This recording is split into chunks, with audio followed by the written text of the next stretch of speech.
Hi everyone, we're gonna learn Form 3 Business Studies First Term Chapter 7 Money and Financial Institutions. Okay children, let's go through the lesson now. So our lesson is Money and Financial Institutions. We'll see. Okay, let's see the learning objectives of our lesson. To know the expansion of money, how banks are implemented as financial institutions, how to do transactions in different accounts, identifying checks and their tasks, identifying the role of debit and credit cards. Okay, here the content of our lesson. What is money? Characteristics of money, functions of money, importance of money as a medium, types of money, what is banking service, current accounts, benefits of having current accounts, checks, parties of checks, kinds of checks, rules of writing checks, dishonored checks, disadvantages of using checks, advantages and disadvantages of using standing orders, debit cards, advantages and disadvantages of using debit cards and credit cards. So in this lesson, we're going to learn what is money and what are financial institutions and some important terms of financial, right? So simply, we can say money is anything that is accepted to its users as a medium of exchange. Or else, money is distinguished as a medium of exchange, a unit of account, a store of value, or a standard of deferred payment in an economic system. So, a deferred payment means not recognized until a future date, right? So, simply, money is a medium of exchange. Money is a common medium to exchange goods and services, right? So, it is facilitate the exchange of goods and services. Right. We'll see what is this use of metallic money or gold and silver. So you know Puta, before money comes to world, people used to exchange their goods and services by using barter system.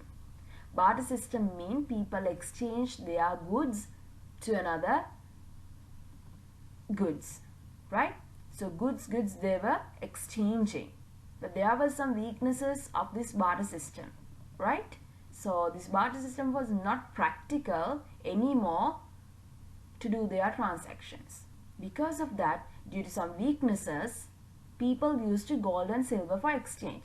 So they needed to have a common medium to do their transaction, to exchange their goods and services.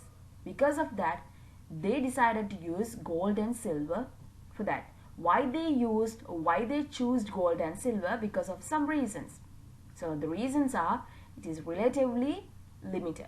Demand by the wealthy for ornament and decorations. Have high and stable prices. Easily recognized and were divisible into small units.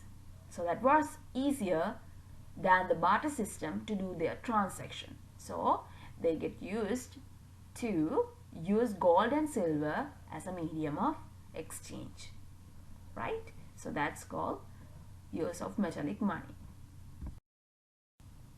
Right. We'll see what are the characteristics of money. So the first one is common acceptability. Any form of money should be acceptable to others, but it doesn't mean that it must be precious or valuable. That's mean it should be acceptable to others, commonly acceptable, right? So the second one is uniformity or homogeneity. Money should be identical in shape, size, weight, and content, as well as easy to recognize. The form of money must have a stable value with consistent purchasing power. So homogeneity should be there. Third one, divisibility.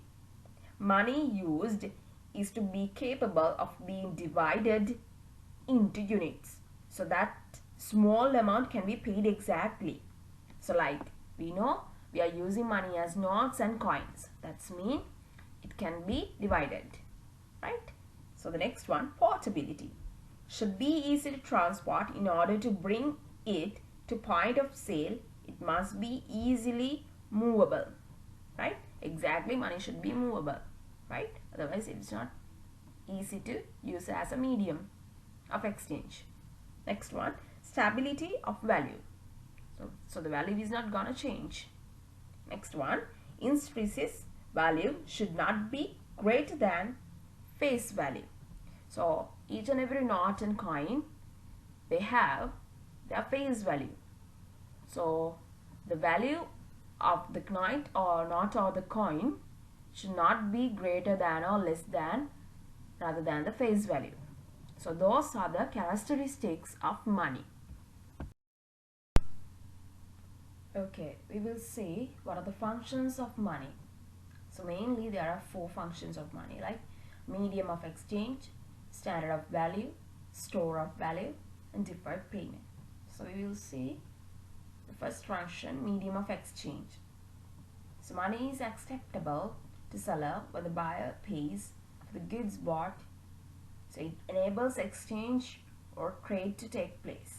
Actually, in a barter system, one not need to wait to exchange goods and services, right? So why the money is important as a medium of exchange? We say like difficulties of barter system were avoided here. An efficient and easy exchange is there. Pave the way for the specialization and division of labor, and also it increases of production in the economy. So we can use money as a medium of exchange there. So the second one is standard of value, right? Standard of value, we can say like measure of value also. It enables to record economic transactions, can compare the value of goods and services also. It makes the economic transaction easy, right? Because it measures the value. Economic resources can be distributed efficiently. That's standard of value. So the next one is as a store of value. Money we can use as a store of value.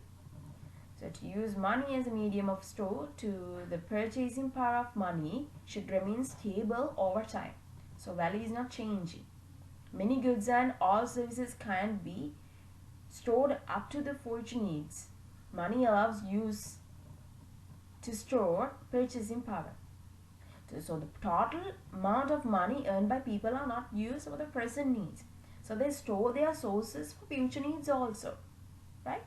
So to be fully satisfactory store of future purchasing power of money must have a stable value in terms of things that it can buy, right?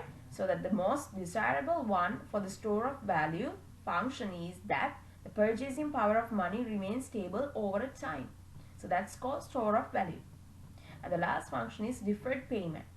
So as a standard of deferred payment.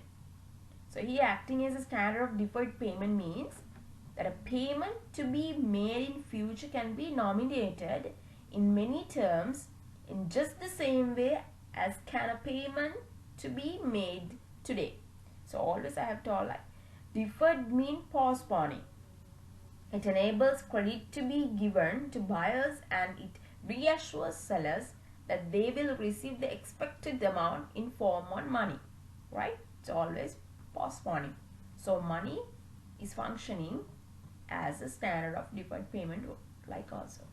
Okay, so these are the 4 functions of money and it acts in these 4 ways. So simply you can remember money is functioning as medium of exchange, standard of value, store of value, and as a deferred payment, right?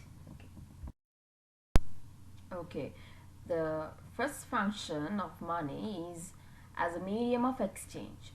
So money is acceptable to seller when the buyer pays for the goods bought. This money enables exchange or trade to take place. So actually it says like difficulties of barter system were avoided. Okay, an efficient and easy exchange is there in money as a medium. Paved the way for specialization and division of labor. Increased the production in the economy. So as a medium, of exchange, money is doing a main role, right? Or else, like in the barter system, one need not to wait to exchange, right? Like in the barter system, the value of goods and services is measured in the term of money, right? When someone purchases goods or services, money is given in return. So that is really easy as a medium of exchange, right? So these are the things we can consider money as a medium of exchange, right? Okay, now we're gonna learn types of money. So we can be recognized 3 types of money as currency, notes and coins, and bank money. So currency means money issued by the monetary authority, and it is used as a medium of exchange by the public, right? So US dollars, British pounds, Japanese yen, Chinese yuan, Sri Lankan rupees, Indian rupees. So this is commonly used in a nation. It's called currency, right? So notes and coins, that is issued by the command of the monetary authority in the country. Okay, and also this is considered as fiat money. So this is having legal tender, right? Legacy is there. Notes and coins, only the government of the particular country is issuing notes and coins, right? Third one is bank money. It demands deposits held by people in commercial banks are taken as bank money. So these balances are used to transactions due to transaction by checks. Money at banks are of low in liquidity compared to currency. So what is liquidity actually? That means ability to transfer money. So how quickly we can transfer bank money into money. It's called liquidity, right?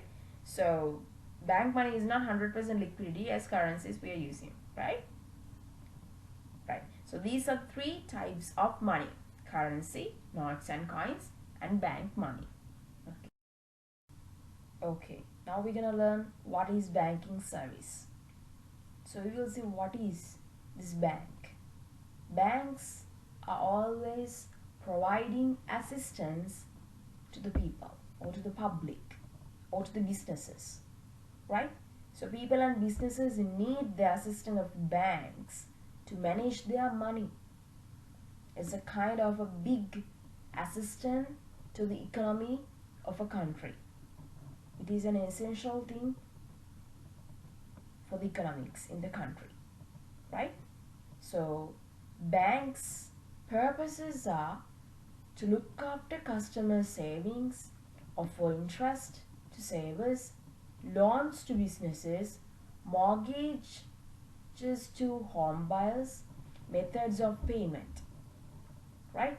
So why we consider that banks are so important? It's because they give people a reason to save by paying people interest. They loan money to businesses and farmers to create and grow their businesses and farms. They loan money to people for education and health causes, making them more productive.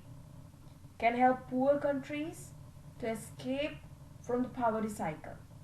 So banks are doing a major role in economy. As I said, it is an essential service to the economy, right? Okay. Okay, now we're gonna learn several kinds of banks. So mainly we can see the central bank, merchant banks, commercial banks.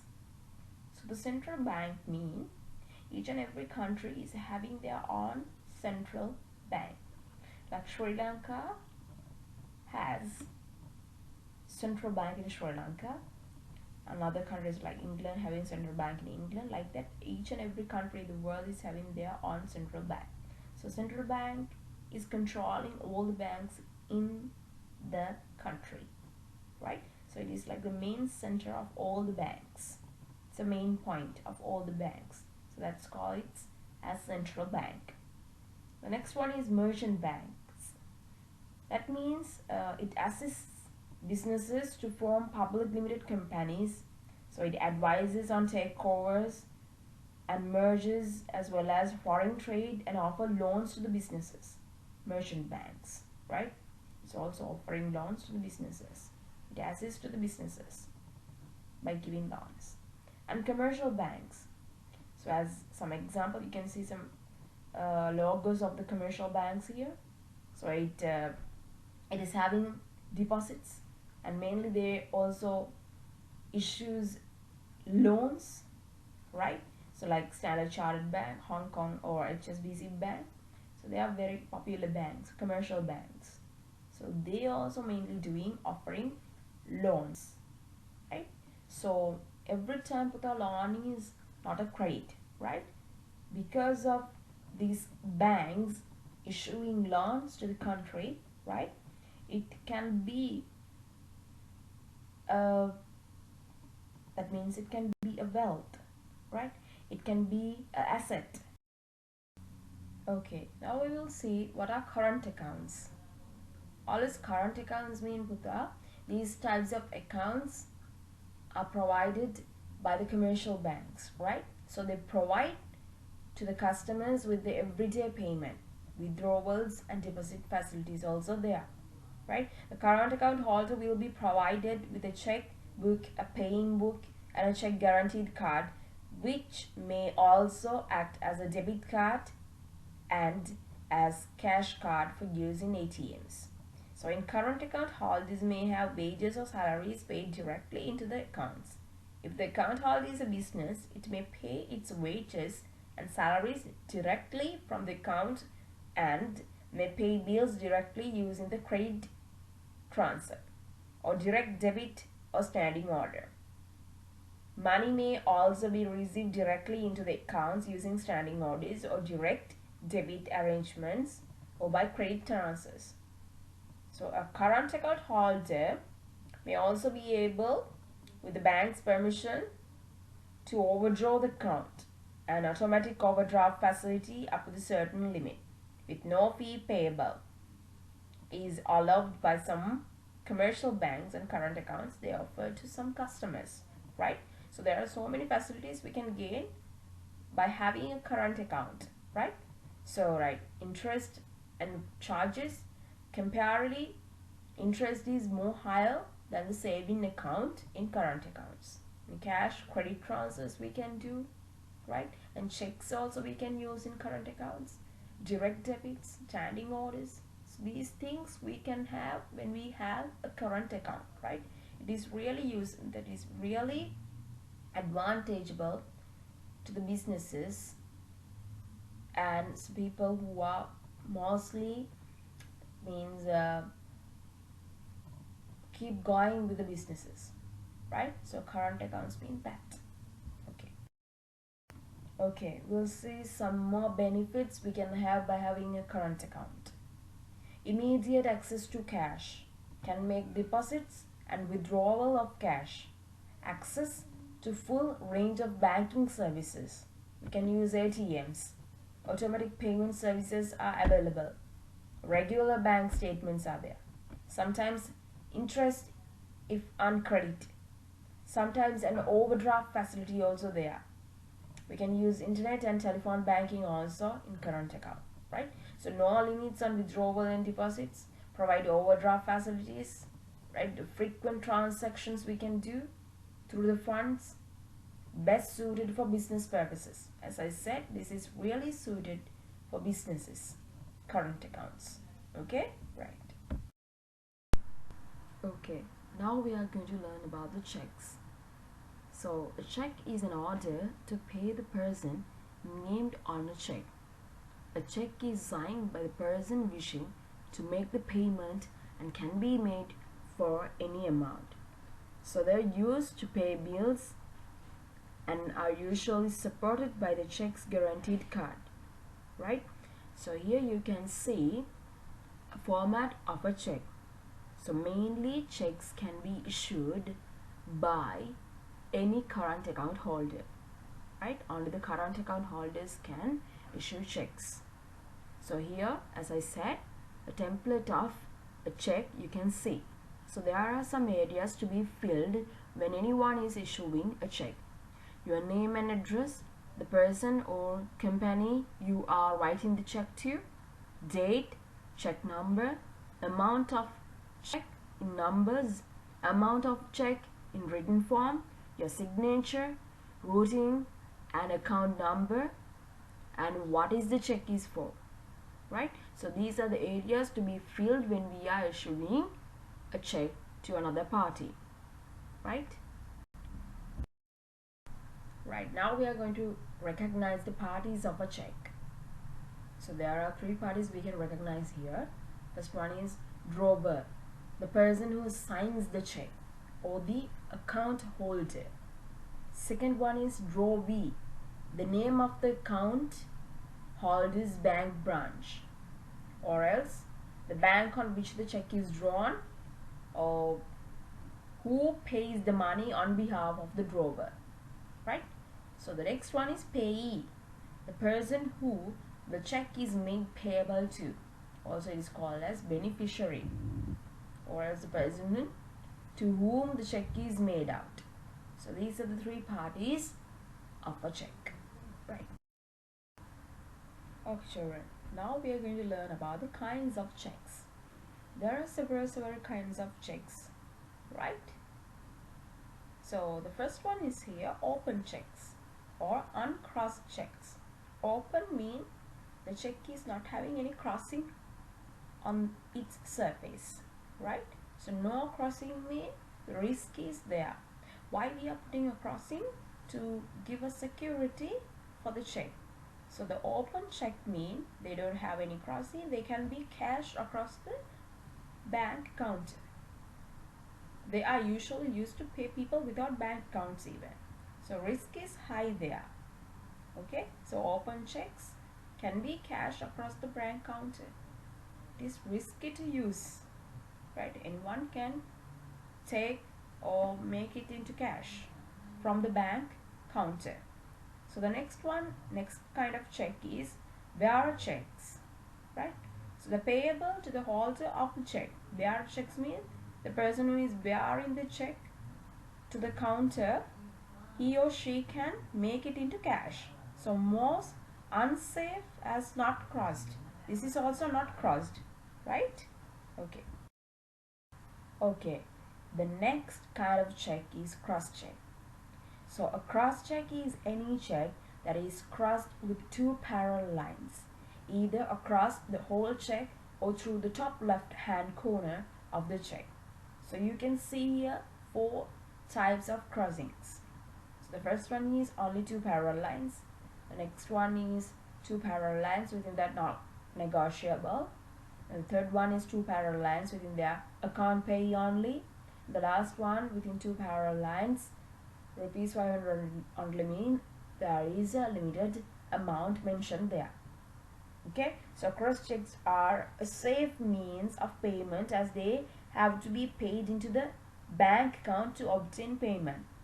So the payee's account is credited only when the money has been transferred from the drawer's account. So cross checks are more safer than other kinds of checks. Okay, you can see here one kind of a crossing. So in this check there is a crossing. Here it has mentioned like any town, branch or the bank name. So we can mention any town or a branch of a bank name. So this check must paid in at the particular bank and the branch specified on the check. So other than that, we can't make this check paid, right? So only the mentioned branch and the bank we have to present this check, right? This is one kind of a crossing. Okay, in this type of crossing, it has mentioned within 2 parallel lines, account payee only. That means this check must be paid into the account of the payee. It cannot be passed on to another person, only the account holder, right? This is account payee only crossing. Okay, in this type of crossing, it has mentioned like an amount, right? So under $300 in this example they have mentioned, right? So it is limiting the amount. This is often used when either posting a check or giving the payee the blank check, right? So they are keeping a limit on the check rather than or other than the mentioned amount. They can't issue the check or we can't make it cash, right? So this is another crossing, right? It is mentioning an amount by making a limitation, right? Okay, we talk about some kinds of crossings, and another kind of check is post-dated checks. So they are checks that are dated ahead. The bank should not accept them until the date written on the check is due. In practice, a bank does not usually take any notice of the date, so dating a check should be avoided, right? So the dated ahead in the check, right? Not accept until the date written on the check. So bank is not accepting until the check is coming, the date is, exact date is coming, right? Post dated checks mean that. So the stale checks mean the checks that are more than 6 months old, right? So they will be refused for payment by bank, right? If it is more than 6 months old, right? So the bank will be refused for the payment by them, okay? So post-dated checks are there and stale checks are there. So we talked about 5 kinds of checks, right? So they are open checks, bearer checks, crossed checks, post-dated checks, and stale checks, right? Okay. Okay. Now we are going to learn some rules we have to follow when writing a check, right? So we have to use ink always, not a pencil. Never leave gaps between or after words and figures. So when we are writing an amount on the check, right, we have to write as an example 500 rupees only. No gaps between that, and we have to mention only, the word only there, right? Then it is giving a limitation for that, right? So complete the amount to be paid in words and figures. We have to completely write that. Do not use future dates. It will be risky for you. Never sign the checks before you issue it. And record the date, payee and amount on the counter file, not for reference, right? So if you make a mistake when writing a check, you may decide to use a new check. Instead of, you can cross out the error and sign beside the alternation, right? Whenever we got any mistake when writing a check, we have to cut it, or we have to cross it, and we have to put our signature on the beside of the alternation, right? Okay, these are the rules we have to follow when writing a check.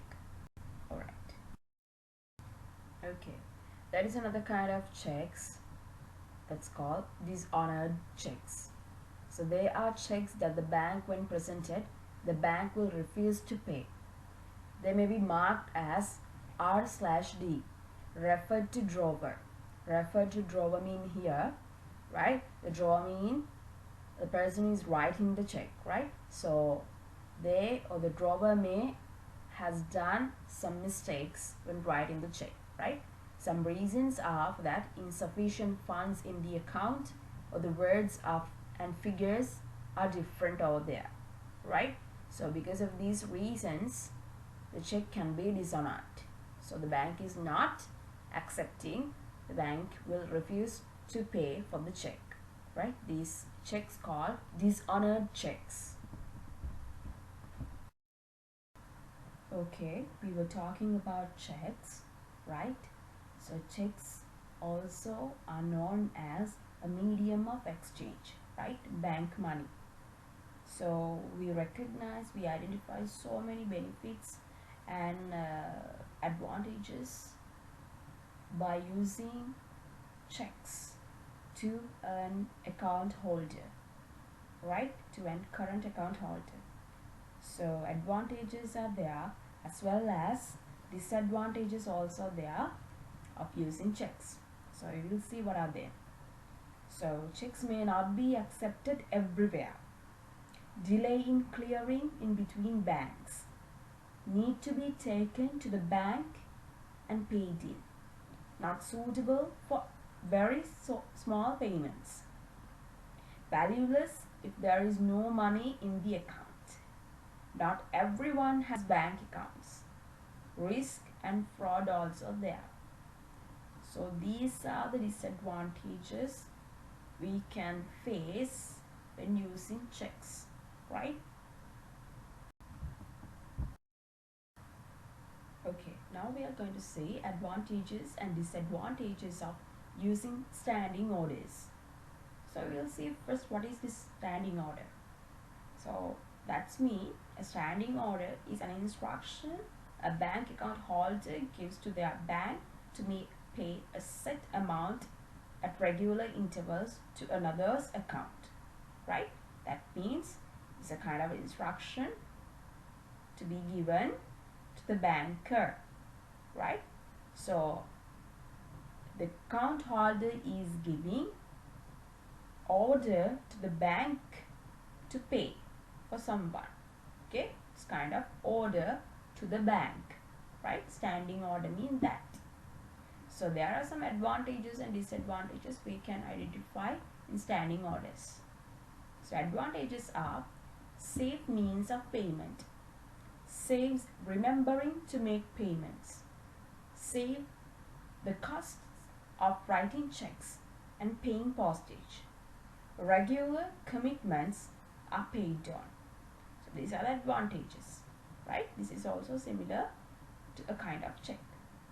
Disadvantages: not suitable when payments vary quite frequently, danger of forgetting the payment and overdrawing the current account, need to complete new standing order authority each time a payment changes, right?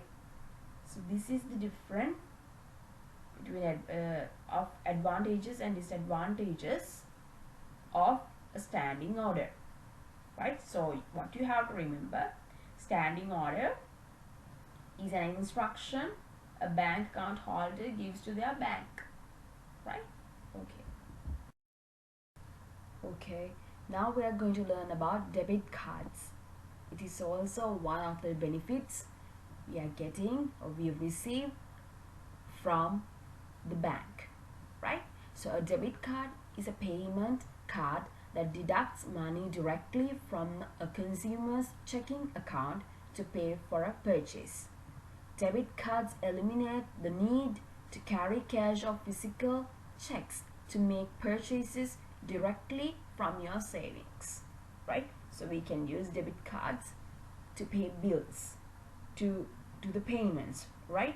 So it is directly deducting from our account. The amount of that bill will be directly deducted by our account, right? So if your debit card has a Visa logo, right, it can be used anywhere that takes Visa, right? It's globally recognized. When you use a debit card, the bank places a hold in the amount you have spent, right? So this is debit card, you can see here, right? It's an electronic e-payment card. Okay, right. Now we are going to learn about the advantages and disadvantages of using a debit card. First we will see what are the advantages. It is easy to carry around, saves carrying cash, thus reducing the danger of the theft. Some shops operate a cash back scheme using debit cards, helps people to control spending and they can budget for what they can afford.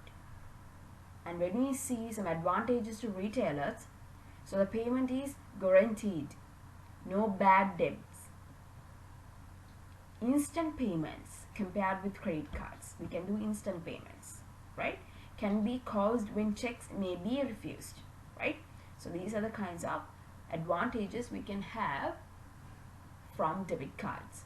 So when we move to the disadvantages, so no credit offered, right? No credit offered to debit cards. Need to have sufficient funds in the current account. Other than that, we can't do any payment. Easy to steal or to lose. right? So you can see some advantages and disadvantages of debit cards. And also this debit card we can use as an ATM card also, right? So to take money or to do the payments, right? Okay, let's see what are these credit cards. Actually, credit cards also a kind of an electronic payment card, right? So credit card is special because of the bank is offering us a loan, right? So we should not have sufficient amount in our account, so the bank is offering us a loan, right? So credit cards such as Master and Visa cards are used worldwide as a means of payment for goods and services, and also to obtain cash, right? So credit card means that it's a loan, right? We are getting. So when we are using credit cards, we have to maintain credit card well, right? Other than that, it will be a big loss for you, right? If you are conscious about using credit card only, you have to use, right? Credit cards are mostly using worldwide, right? Same as well as the debit cards, right? So we will see a kind of difference here. The only real difference that stands between Visa and MasterCards, you can see here, right? Visa cards are there, MasterCards are there. The logo is different, right? So your card works on the payment network that the company operates. A Visa card won't work on MasterCard's network, and vice versa. Ultimately, any other differences in cards come from the specific card you have. And all MasterCards are the same, and not all Visa cards are the same, right? So it is depend on the network, right, where you are using this worldwide. Okay, so these are the credit cards and debit cards, right? All these cards are e-money, right? Electronic money, and we are using it as electronic plastic card, right? So this is how we are using credit cards and debit cards. Okay, here you can see some more about debit and credit cards. So the debit card versus credit card, what are the differences of these two kinds of cards, right? You can refer this and get some more knowledge about that, right? So hope you all learn the chapter well, right? So thank you very much.